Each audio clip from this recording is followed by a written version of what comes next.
My name is Margot, and at 32, I have built a successful career as an event planner, orchestrating flawless gatherings for others while ensuring my family's Christmas celebrations are always perfect. This year, I was especially excited until I accidentally overheard my mother and siblings plotting to make me the designated babysitter for 5 children without even asking me. The betrayal cut deep, but instead of confronting them, I decided on something better. Where are you watching from today? If your family has ever taken you for granted, hit subscribe, because my story might just inspire your own boundaries. Family is complicated. Mine certainly is. On the surface, we appear close-knit, the kind that gathers for Sunday dinners and never misses a birthday. But beneath that picture-perfect facade lies a dynamic that took me years to recognize. I am the middle child in our family of 3 siblings.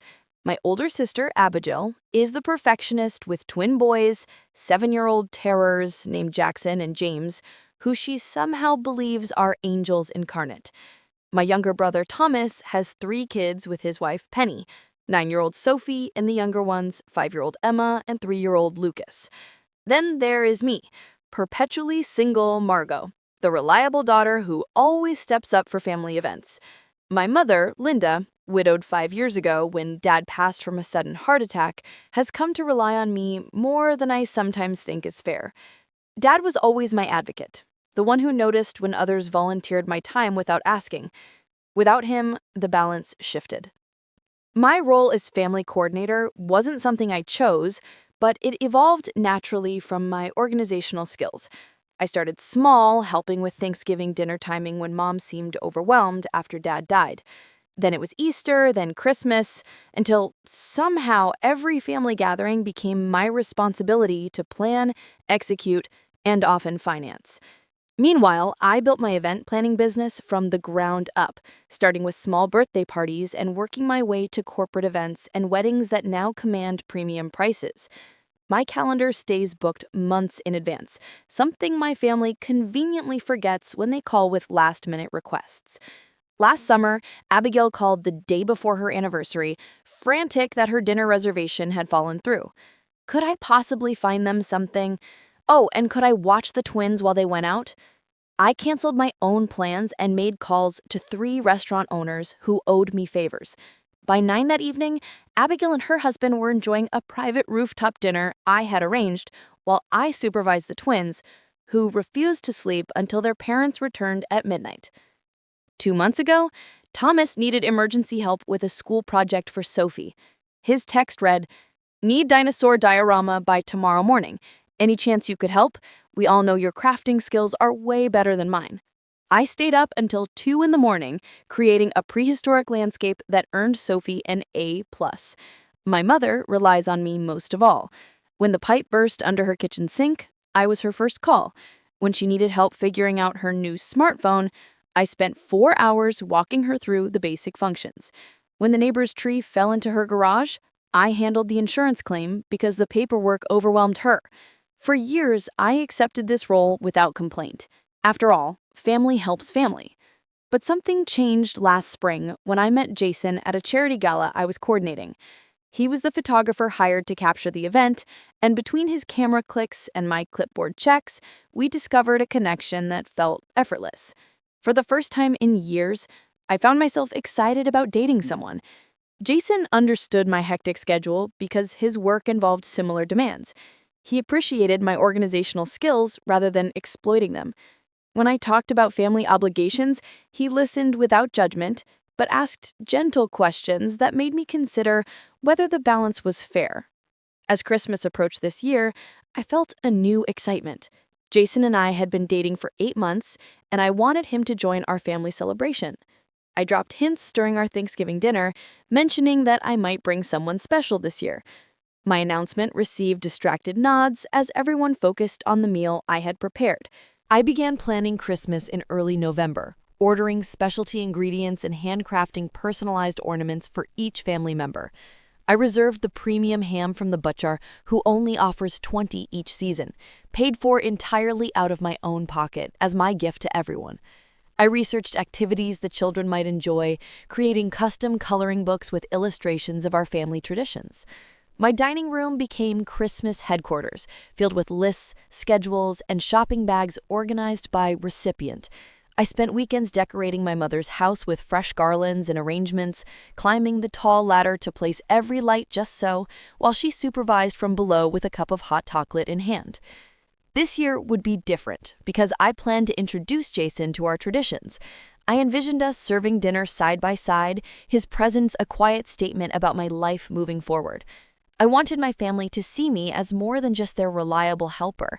I wanted them to see the woman who had built a business, found love, and still showed up for family.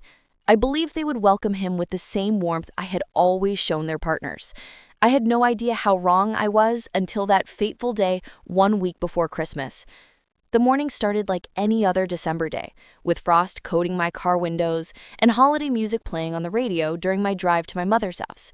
I arrived early for our pre-Christmas planning session, carrying bags of new decorations and my trusty planning binder. The house looked peaceful from the outside, the lights I had strung along the eaves twinkling merrily against the gray winter sky. I let myself in with my key, calling out a hello that went unanswered. Assuming they were in the back of the house, I set down my bags in the entryway and headed toward the kitchen, where voices drifted down the hallway. As I approached, I recognized my mother's laugh, followed by Abigail's distinctive tone and Thomas's deeper voice. Just as I was about to turn the corner into the kitchen, my name caught my attention, and I paused. My sister was speaking. "So, we are agreed. Margot will watch all the kids during the adult dinner. 5 kids is a lot, but she handles the twins all the time, so adding 3 more should be fine." My hand froze on the wall. What was she talking about? This was the first I had heard about a separate adult dinner. In our family, Christmas had always been everyone together around the large table. My mother responded, "Well, I think it makes sense. The kids' table will be chaotic, and Margot is so good with them. Plus, she already has all those activities planned." Those activities were meant for after dinner, when we would all participate. I had created Christmas scavenger hunts and craft projects the adults would help with, not babysitting entertainment. Thomas chimed in. "She can eat early with the kids, and then we can have our dinner in peace for once.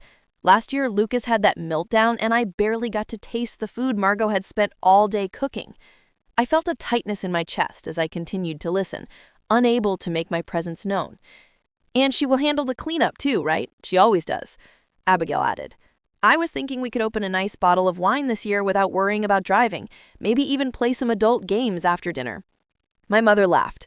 "Well, it's not like Margot has other plans. No offense to her, but being single at the holidays means she has the time to help. We all have partners and children to consider." The words stung like a physical slap. I had explicitly mentioned bringing Jason to Christmas this year. Had they simply not listened? Or worse, had they heard but dismissed it entirely? "Has she mentioned that photographer guy lately? I thought that fizzled out months ago." "Oh, that was never serious," my mother dismissed. "Margot focuses too much on work for relationships to last. Remember that accountant a few years ago? Same thing." My relationship history was now being dissected in my absence with completely inaccurate information. The accountant had moved across the country for a job opportunity. We had parted on good terms, and Jason was very much still in my life, something they would know if they ever asked about my personal life. "Well, it works out perfectly for us," Abigail continued. "She can entertain the kids from 4 onward. I'll tell the twins to save their new toy demonstrations for Aunt Margot." "And she will handle the Santa duties too, right?" Thomas asked, wrapping the final gifts and arranging them under the tree after the kids go to sleep. "Of course," my mother confirmed. "Margot always does that, and the Christmas breakfast the next morning. Remember how she made those snowman pancakes last year? The kids adored those." I stood frozen in the hallway, my mind racing to catalog all the assumptions being made about my time. Not once had anyone asked if I was willing to take on these roles. Not once had they considered I might have my own plans or desires for the holiday. "It's really convenient having an event planner in the family," Abigail laughed. "Free childcare and catering all in one." Their laughter echoed in my ears as I silently backed away from the kitchen doorway. With careful, quiet movements, I collected my bags from the entryway and slipped out the front door without making a sound. They never even knew I had been there. The drive home passed in a blur, windshield wipers keeping time with my racing thoughts. Tears threatened but didn't fall as anger began to replace the initial shock. I had spent years bending over backwards to create perfect family moments, and this was how they saw me, just the convenient single woman with nothing better to do than serve their needs. As I pulled into my driveway, the first option that occurred to me was simply canceling Christmas entirely. I could claim a work emergency or even just tell them the truth about what I had overheard. But the thought of the confrontation, the defensive responses, the inevitability of being labeled oversensitive made me hesitate. Inside my house, I stared at the Christmas command center I had created in my dining room. Personalized gifts wrapped with handmade bows, recipe cards organized by preparation time, handcrafted decorations for each family member. Hours and hours of work, not to mention the thousands of dollars already invested in making their holiday special, all while they planned to relegate me to the kids' table without even asking. I sank onto my couch, the weight of years of similar treatment suddenly crystallizing in my mind.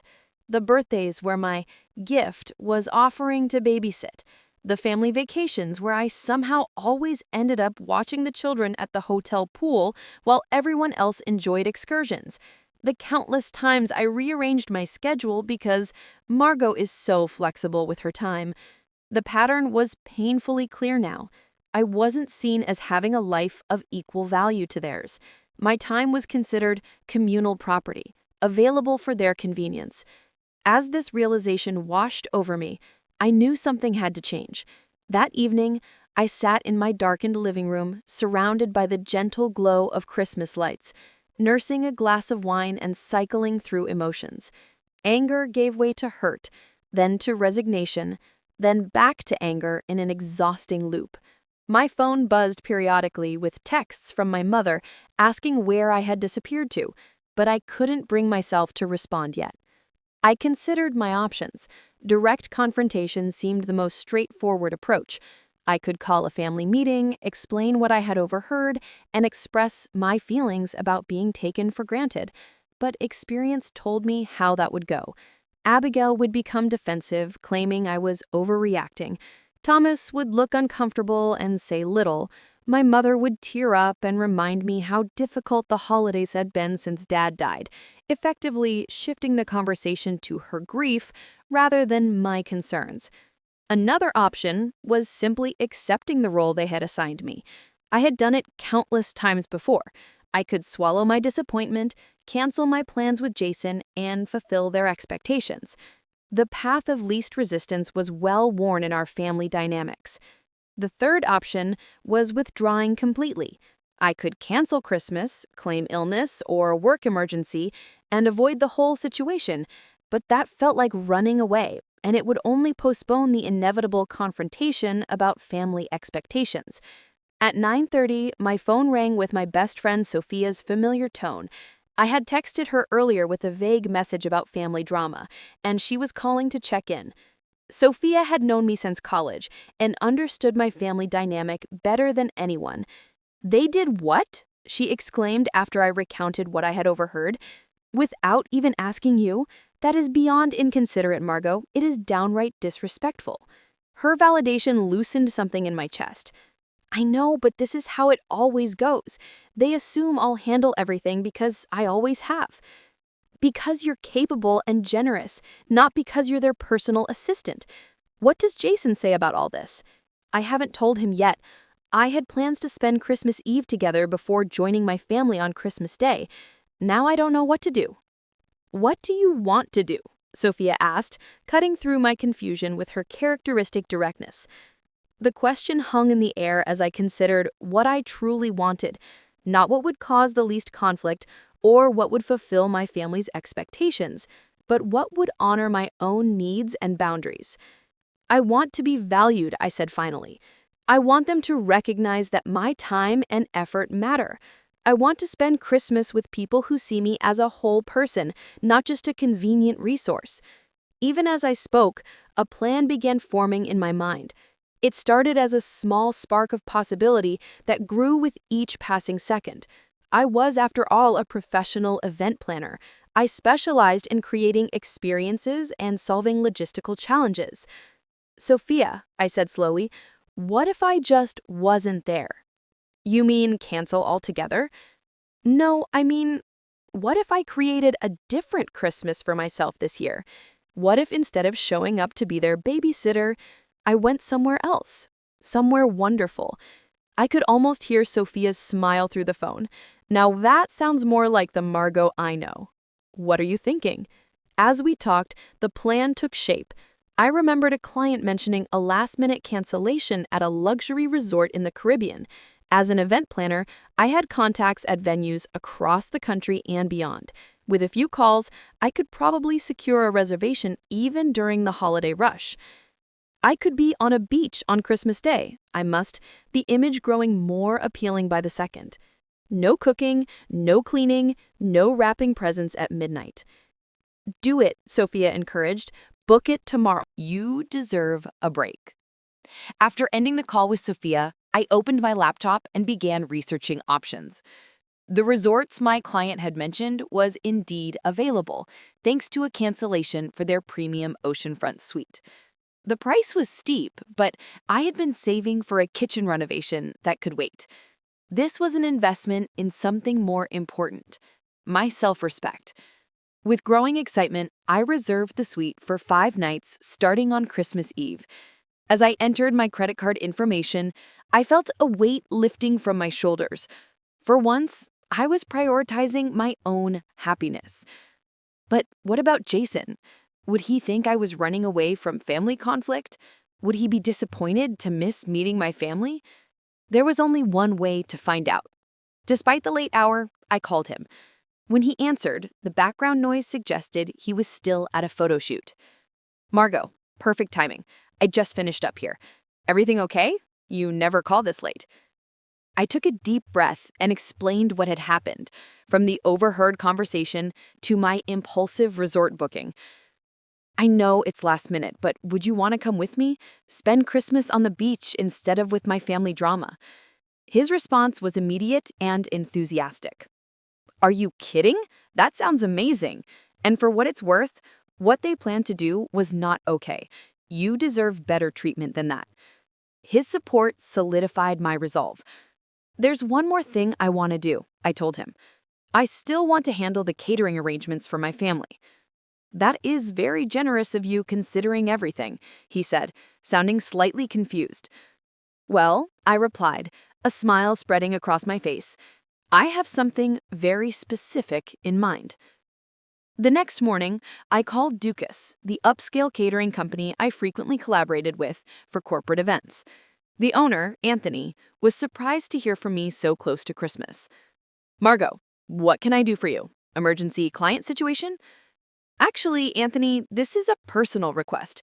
I need a special Christmas dinner delivered to my mother's house, but with some very specific parameters.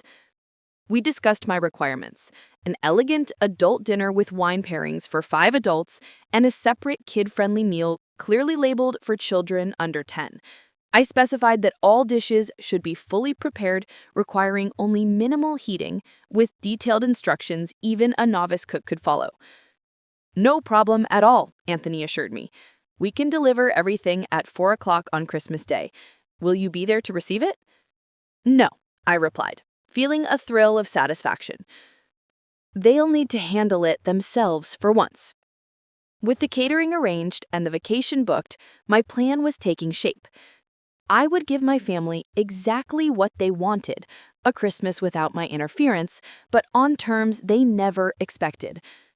Sometimes the best gift is the opportunity to appreciate what you've taken for granted. For the next few days, I maintained the illusion that everything was proceeding according to plan. When my mother called to ask why I had missed our planning session, I fabricated a story about an emergency with a client's holiday party. She accepted this without question, another reminder of how my work was simultaneously exploited and dismissed by my family. Well, you're still handling the Christmas dinner shopping, right? I gave Abigail your number to call about the twins' food allergies. They suddenly won't eat anything with red food coloring. Actually, I replied, injecting enthusiasm into my voice, I've arranged something special this year. Professional catering from Dukas. Everything will be delivered, ready to serve. My mother's surprise was evident. Catering? But you always cook Christmas dinner. It's tradition. I thought this would be easier for everyone, more time to enjoy the holiday instead of being stuck in the kitchen.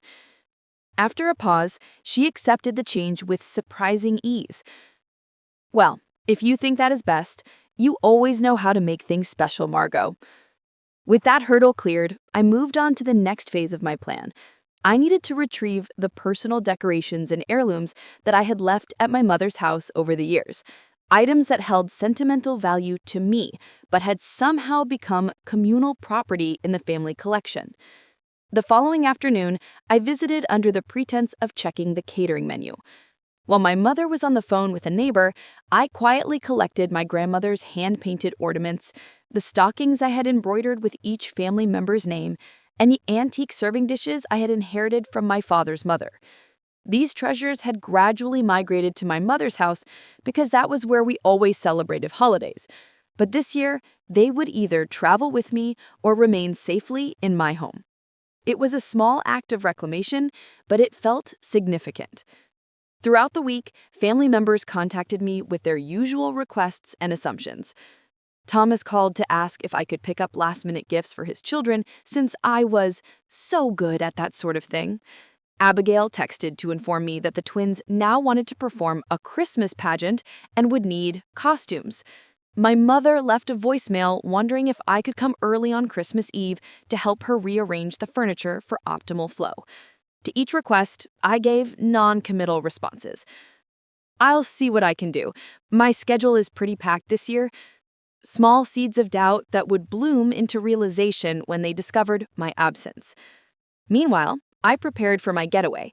I purchased a new swimsuit and resort wear items that had no place in my usual December wardrobe. I wrapped the gifts I had already bought for my family and arranged for them to be delivered by courier on Christmas morning. Despite everything, I couldn't bring myself to leave them without presents. Each package included a card with a personal message that hinted at my desire for a more balanced relationship moving forward. Jason and I finalized our travel plans, booking an early morning flight on Christmas Eve. He seemed increasingly excited about our spontaneous holiday, suggesting activities and researching restaurants at our destination.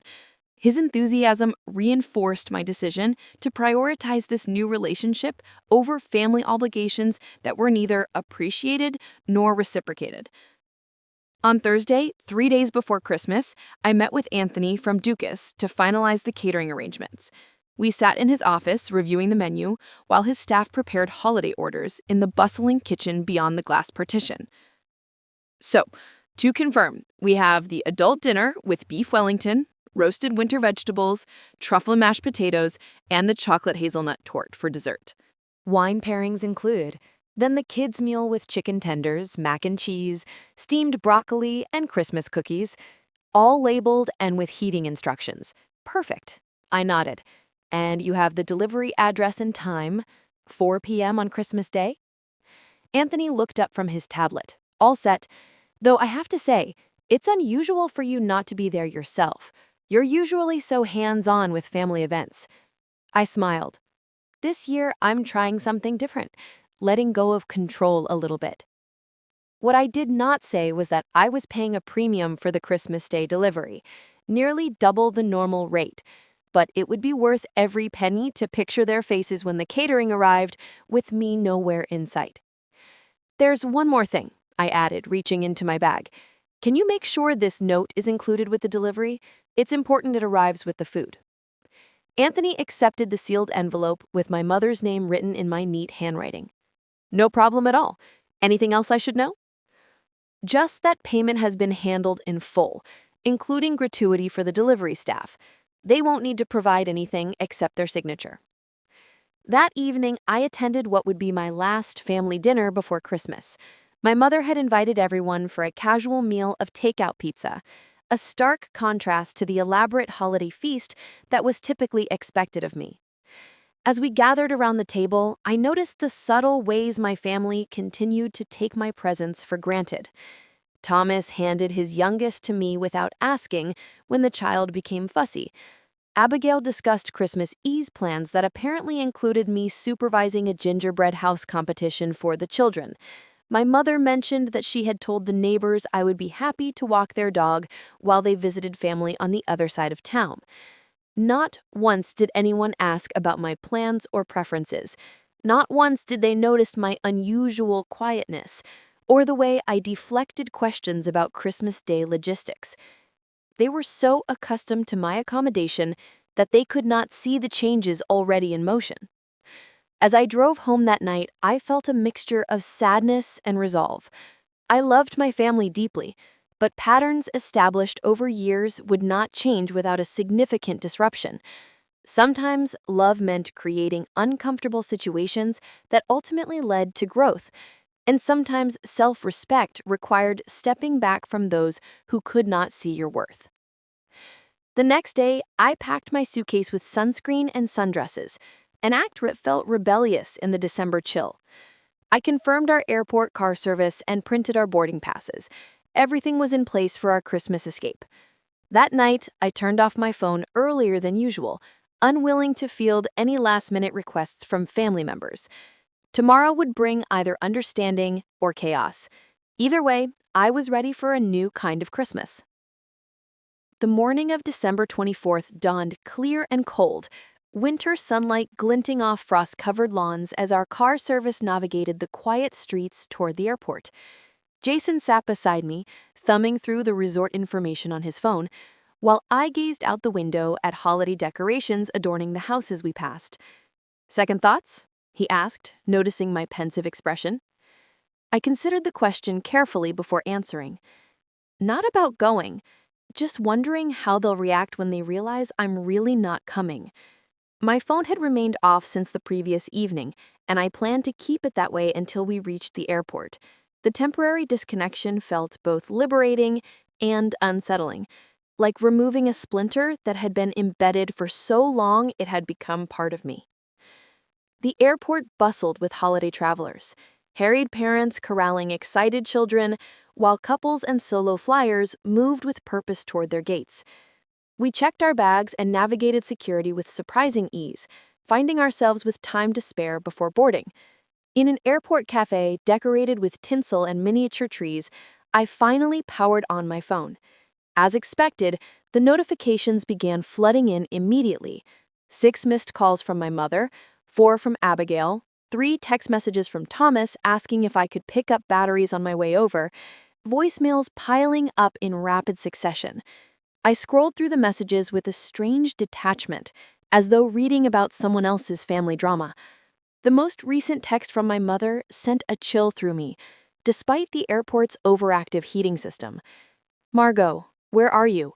We are waiting to start the Christmas Eve breakfast. The children are asking for your cinnamon rolls." The cinnamon rolls I had never agreed to make.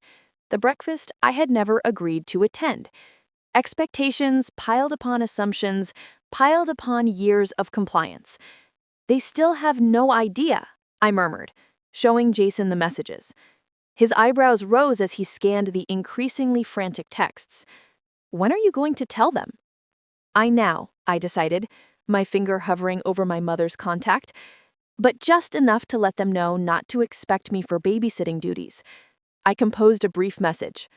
"Will not be available for childcare during Christmas dinner tomorrow. Enjoy your adult-only meal. Love, Margot." Deliberately vague. Nothing about where I was or that I wouldn't be present for any of the festivities, just enough to disrupt the plan I had overheard. Within seconds of sending the text, my phone began ringing with my mother's call. I let it go to voicemail twice before finally answering on the third attempt. "Margot Elizabeth, where are you?" My mother's voice carried the sharp edge of someone unaccustomed to having her expectations thwarted.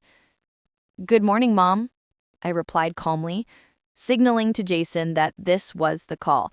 He gave me an encouraging thumbs up. "Don't good morning me, young lady. The children are waiting for breakfast, and we need to finalize the schedule for tonight's activities. Why aren't you here?" I took a deep breath, centering myself in the bustling airport terminal. I'm not coming, Mom. Not today and not tomorrow. The silence that followed stretched for several seconds before she responded, her voice suddenly uncertain. What do you mean not coming? Of course you're coming. It's Christmas. I overheard your conversation last week. The one where you, Abigail, and Thomas decided I'd be the babysitter for all 5 kids during your adults-only dinner. The one where you laughed about me being single and having nothing better to do. Another weighted silence. When she spoke again, her tone had shifted from indignation to placation. Oh, Margot, you misunderstood. We were just trying to figure out logistics. Of course we want you at the adult dinner too. You're being oversensitive. Am I? Because it sounded pretty clear to me. And it fits a pattern, Mom. You make plans for my time without asking, as if it belongs to you by default, as if my life and my choices matter less than everyone else's. That's ridiculous, she protested, but her conviction was wavering. Where are you now? Just come over and we'll discuss this in person. I'm at the airport, I replied, watching as our flight began the boarding process. My flight leaves in 30 minutes. Airport? Her voice rose in pitch. What flight? Where are you going? On vacation with Jason, the photographer you all assumed I was no longer seeing. On Christmas Eve? Margot, you can't be serious. What about dinner tomorrow? What about the children's presents? What about all the traditions you always handle? The boarding announcement echoed through the terminal, calling our group to the gate. That's the thing, Mom. They became my responsibility without anyone asking if I wanted that role. This year, I'm choosing something different. Her tone shifted again, this time to barely contained panic. But what about dinner? I haven't prepared anything. I thought you were handling everything, like always. The catering will be delivered at 4 tomorrow. Everything's paid for with detailed instructions, adult dinner for 5, kids' meals clearly labeled. All you'll have to do is heat and serve. Catering? She repeated, as though the word was foreign. But that's not the same as a home-cooked meal. The children will be so disappointed. The children will be fine with chicken tenders and Christmas cookies, and you adults will enjoy your beef Wellington and wine pairings without having to worry about childcare. After all, that was the plan, wasn't it? Just without me in the picture. Our row was called for boarding, and Jason gestured toward the gate. I nodded, gathering my carry-on. I have to go now, Mom. Our flight is boarding. Margot, wait. The desperation in her voice was unmistakable. What are we supposed to do without you? The question hung between us, heavy with unintended revelation.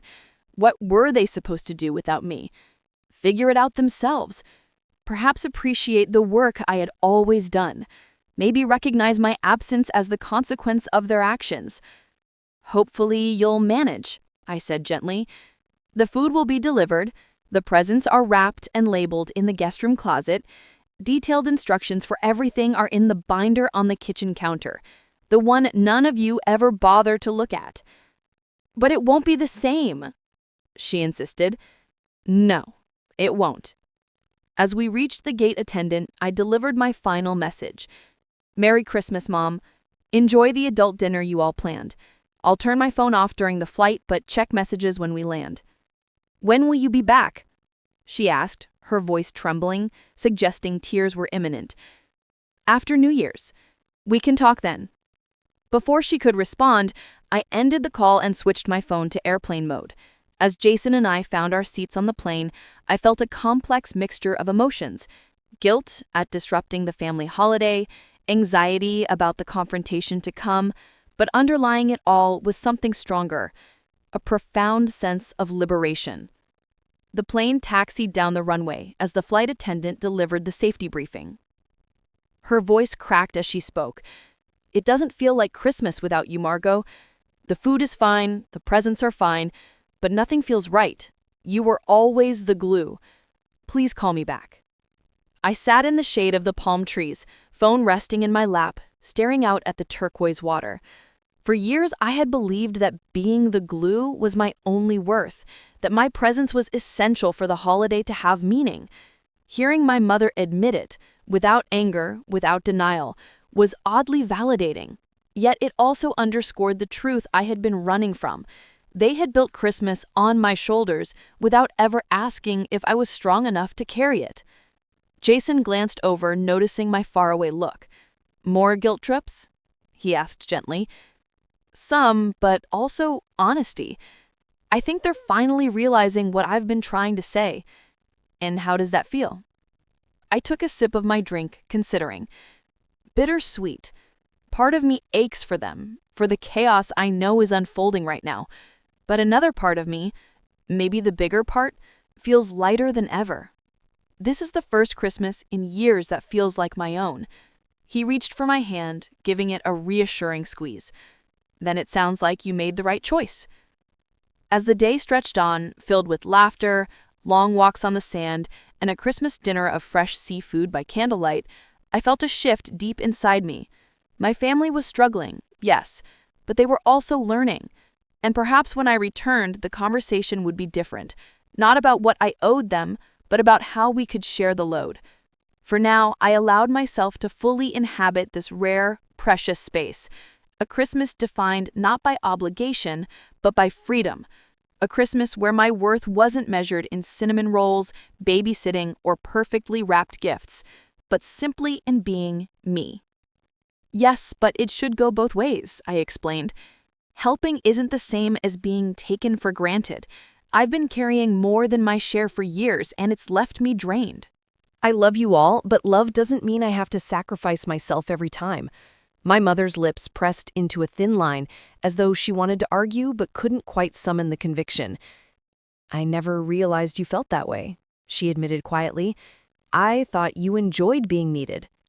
"I do enjoy helping when it's my choice," I said. "But when it becomes an expectation, when no one even asks, it stops being love and starts being obligation." She looked away, fiddling with the edge of a dish towel. For the first time, I saw uncertainty in her, even a flicker of vulnerability. "I don't know how to fix this," she whispered. "Start by recognizing that I'm not the family's safety net anymore," I replied, gently. "I'm your daughter, not your household manager. If you want my help, ask, and be prepared for me to say no sometimes." Across the kitchen, Thomas stepped in, having clearly overheard. "She's right, Mom. We leaned on Margot too much. Christmas was hard without her, but it also forced us to step up. Abigail and I actually had to parent our own kids for once." He offered me a small grin. Not that we did it perfectly, but we managed. Abigail, carrying a tray of cupcakes, rolled her eyes but didn't argue. Instead, she muttered, "She's not wrong. The twins nearly drove me insane, but I handled it." She set the cupcakes down with a huff. "And fine, I guess I get why you left." The silence that followed was heavy, but not hostile. It felt like the first fragile step toward a new balance. Later, as the children sang happy birthday around the cake, I caught Jason's eye across the room. He had come with me, meeting everyone at last. His encouraging smile reminded me why I'd found the strength to break the old cycle. This wasn't going to be a quick fix. My family's habits had deep roots, and change would take time. But for the first time in years, I felt hopeful that the effort might actually be worth it, because now they understood that I wasn't willing to disappear into obligation anymore. And that realization, fragile though it was, felt like the true beginning of a healthier future, for me, and maybe for all of us. When was the last time someone in this family asked what they could do to help me? When was the last time anyone considered that I might have my own plans or preferences for the holidays? Her brow furrowed as she considered my questions. After a moment, her shoulders sagged slightly. She admitted, "I can't remember. I guess we've gotten used to you always being the one who handles everything." "That's not fair to any of us," I said. "It's not fair to me to always be the giver, and it's not fair to you to always be the takers. I want a more balanced relationship." Tears welled in her eyes. "I've been thinking about it since Christmas. After your father died, I leaned on you so heavily.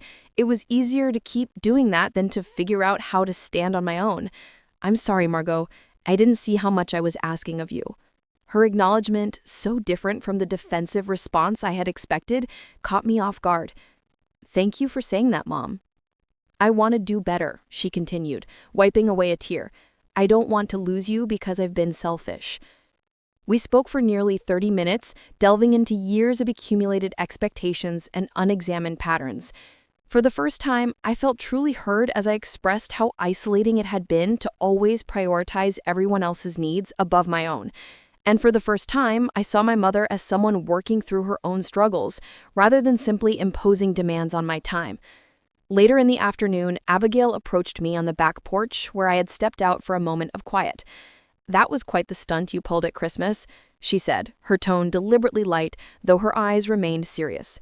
"It wasn't a stunt," I corrected. "It was a boundary." She sipped her drink, considering my words. "The twins asked about you every day. Where's Aunt Margot? Why isn't she here?" She paused. I didn't have a good answer, because saying we took advantage of her until she'd had enough didn't seem appropriate for a 5-year-old. Despite myself, I laughed. "What did you tell them?" "That sometimes adults need vacations too, and that we should have been more thoughtful about your time." She met my gaze directly. "I was angry at first. It felt like you had abandoned us when we needed you. But then I had to deal with the Christmas morning meltdowns myself, and the bedtime tantrums, and all the little crises you usually smooth over without anyone noticing." "And?" I prompted when she fell silent. "And I realized we've been using you as a convenient safety valve. Whenever parenting gets hard, we hand the problem to Aunt Margot." She shook her head. "That's not fair, and it's not good for the kids either. They need to see their parents handling challenges, not outsourcing the hard parts." Her insight surprised me. Of all my family members, I had expected Abigail to be the most resistant to change. "Thank you for saying that," I said sincerely. "I love the twins and want to be part of their lives. I just don't want to be the default solution to every problem." "Understood," she nodded. "So tell me about this Jason. Is it serious?" The shift to personal interest in my life rather than what I could do for her marked another small step forward. We talked about my relationship and her career challenges, engaging as sisters rather than as service provider and client. Thomas proved to be my strongest ally in the family's adjustment process. During dinner, he deliberately redirected conversations when they veered toward assumptions about my availability.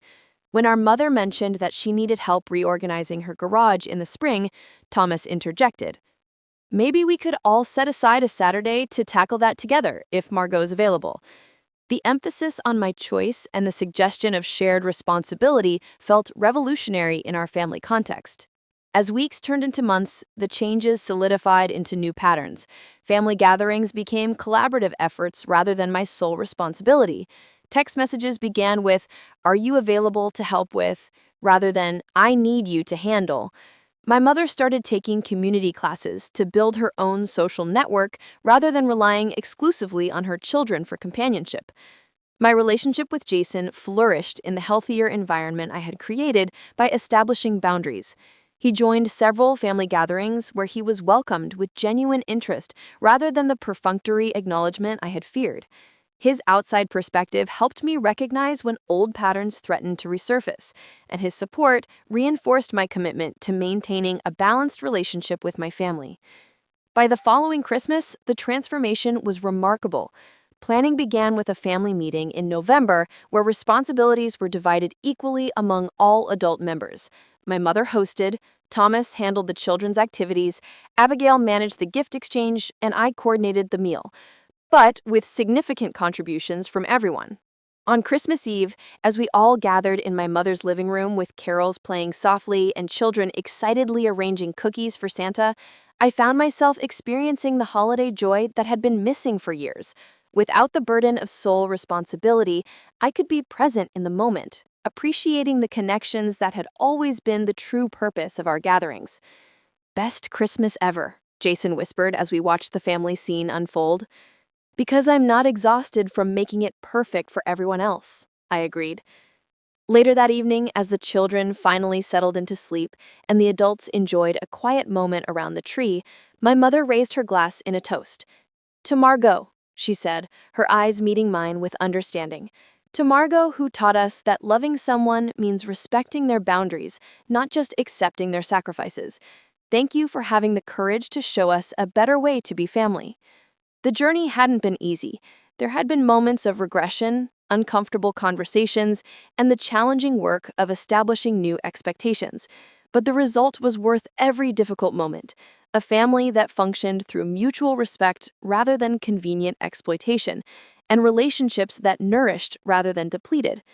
As I looked around at the faces of those I loved, I understood that sometimes the greatest act of love is standing up for your own worth. In doing so, you create the possibility for relationships built on mutual care rather than imbalanced obligation. The empty chair I had left the previous Christmas had made space for growth that benefited everyone. So, if you've ever found yourself giving and giving while receiving little in return, remember that setting boundaries isn't selfish, it's necessary. Your time, your effort, and your presence are valuable gifts that deserve to be recognized and appreciated, and those who truly love you will rise to meet the standard you set. Have you ever had to establish boundaries with loved ones who were taking you for granted? Share your experience in the comments below. And if this story resonated with you, please hit like and subscribe for more stories about navigating complicated relationships with courage and self-respect. Thank you for listening. And remember, sometimes the best gift you can give yourself is the courage to say, enough.